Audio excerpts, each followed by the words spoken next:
বিক্রি করে দেবো। বলো কত দাম নেবে তোমরা পরামর্শ করো ভাই ভাই। ভাই আমরা 18 মোহর নেব।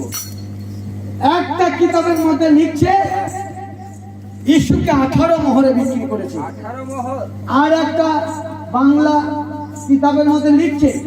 ইয়াকুব নবীর ওই 10 বেটা মূর্খ ছিল গো। স্কুল কোন দুয়ারে কোনদিন যায় নাই, তারা লেখাপড়া করে নাই, তারা কম বেশি কিছু বুঝতো না, তারা 10 ভাই তাদের শুনি, তাই জন্য 10 মোহরে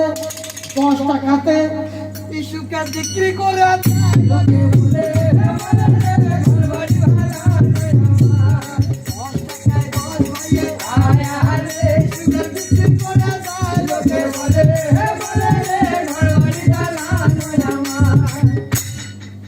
ঈশ্বরের হাত ধরে তাকে কেমন সৌদাগর আমার জঙ্গলের পথে যাই মায়রে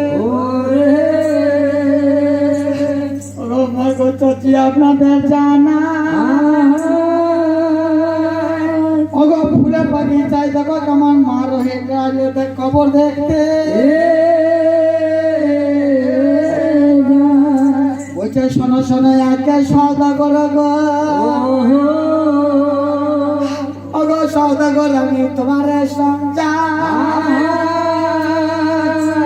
ওই ফুলের বাগিচায় নতুন খবরটা দেখতে কেমন আমার মা জননী শুয়ে বলি শোনো শোনো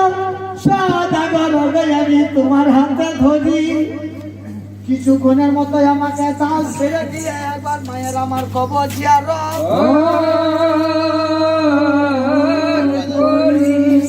দুনিয়ার বুকে মায়ের বেটা মায়ের সন্তান সকলে ওঠে গো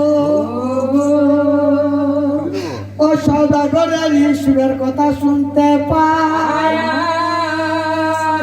ওগো ইস্যুর কান্না দেখে কেমন সৌদাগরের মনে দয়া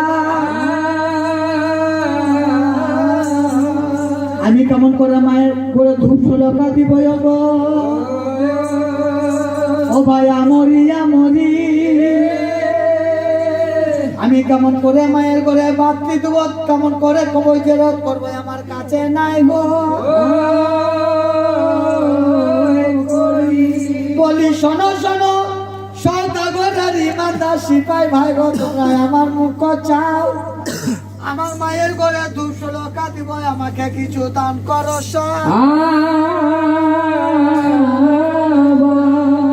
ওগো ইসুবের কান্না দেখো মুমিন গনে দেখতে পাই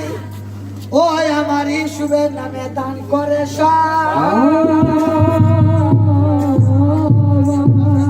ও বলি ও সোনার মাজান আমার গো ও মাজান ভিক্ষা দে না ভাই গো সোনার মাজান আমার গো মাজান ভিক্ষা না ও সোনার মাজান আমার গো ও মা আমি আপনাদের জানাই একজন নবীর নামে দান করলে তাতে আল্লাহ খুশি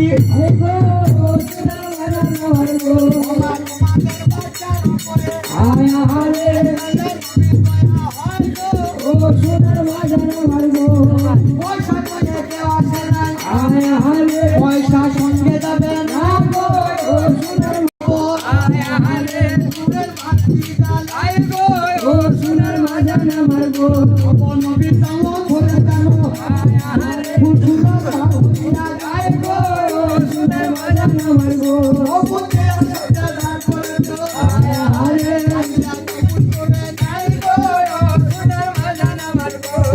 সাকিরা কাবিরা গুনা